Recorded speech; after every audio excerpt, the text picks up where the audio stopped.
با سلام، پژمان چاوشی هستم، مدرس ساز تار و ستار.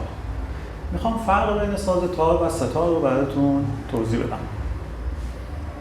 ساز ستار دارای یک کاسه هست که این کاسه ساز ستار هست و ساز تار دارای دو کاسه هست، کاسه بزرگ و کاسه کوچک. بر روی کاسه ساز ستار یه صفحه‌ای وجود داره که صداها از طریق سوراخ‌هایی که روی این صفحه طراحی شده هستن به بیرون منتقل میشه.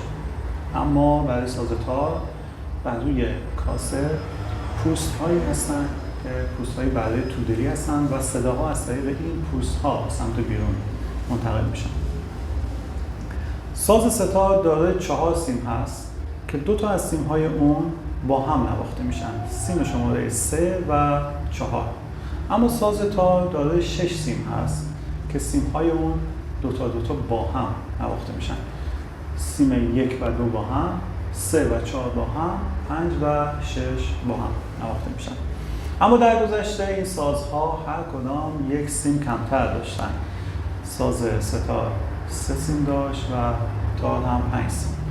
بعدها شخصی به نام مشتاق یک سیم به سیم بم این سازها اضافه کرد تا صدای خشک سیم بم به صدای طنین‌داری تبدیل بشه که این سیم به نام واخون یا هنگام یا مشتاق نامگذاری شده.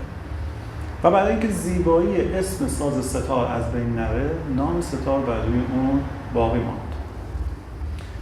اما ساز ستار توسط ناخن انگشت اشاره نواخته میشه به این شکل